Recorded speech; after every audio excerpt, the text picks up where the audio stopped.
दिन ब दिन राज्य में लोगों को बेखौफ जुर्म करते हुए देखा जा रहा है। ऐसे लोगों में ना तो कानून के लिए इज्जत है, ना ही डर। जी हाँ, काम से घर जाते वक्त रास्ते में बाइक से उतरवाकर एक युवक को बुरी तरह से पीटा गया है। घटना विश्रामगंज थाना क्षेत्र के दक्षिण चरीलाम ग्राम पंचायत के कृष्णा संघ इलाके की है। पीड़ित व्यक्ति का नाम हरि देवनाथ, उम्र 36 साल, पिता का नाम रविंद्र देवनाथ, पेशे से राजमिस्त्री।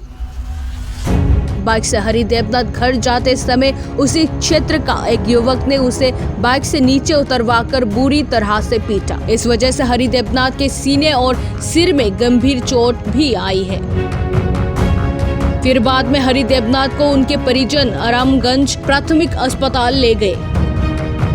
हरि देवनाथ ने कहा कि उसी क्षेत्र का एक युवक जौहर देवनाथ उसे बाइक से उतरवाकर पूछा, तुमने मेरे नाम से क्या कहा? हरि देवनाथ ने जवाब में कहा कि कुछ नहीं कहा। हरि देवनाथ को सिर्फ झूठे आरोप लगाकर बेवजह पीटा जा रहा था। हरि देवनाथ ने आगे कहा कि जौहर देवनाथ के साथ 15 से 20 युवक भी थे।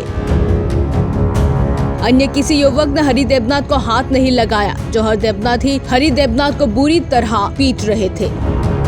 खबर सुनकर हरि देवनाथ के परिजन हरि को घर ले गए। फिर कुछ युवकों ने हरि देवनाथ के घर को भी घेर लिए थे। खबर मिलते ही उत्तर चरीलाम मध्यपरा के हरि के एक रिश्तेदार ने विश्रामगंज थाने का दरवाजा खटखटाया। बाद में विश्रामगंज थाने की पुलिस हरि देवनाथ को घर से बाहर ले आए।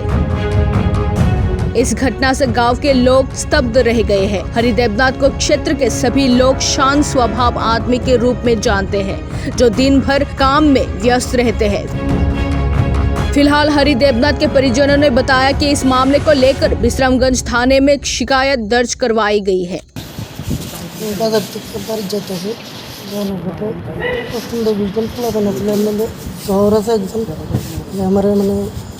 বাইকের থেকে আমার নিকাতের মারতেছে, মাথার মধ্যে বাড়ি দিছে, বসে দিছে।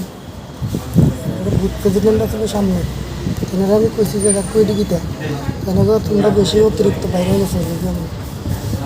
কোন জায়গাতে হয়েছে ঘটনাটা? কৃষ্ণ সংঘ গ্যালারি স্কুলের সামনে। কটার সময় হয়েছে? 8টা 15। আপনার নাম কি? নাম হরিপদ দেবনাথ। আপনার বাবার নাম? রবীন্দ্র কুমার দেবনাথ। মারছে কি? মারছে জওহরলাল দেবনাথ। বাড়ি কোন জায়গায়? কৃষ্ণ সংঘ। কিরে মারছে? কিরে মারছে আমি নিজে বুঝতে আমার রাস্তার দ্বারা করেছে, পরে কইতে আছে আমি বলে কারেক্টটা কইছি। আমি তো নাই, আমি টিফিন করতাম গেছি, এরপর টিফিন করে বাড়ি যেতেছি। বাইকের তো নামে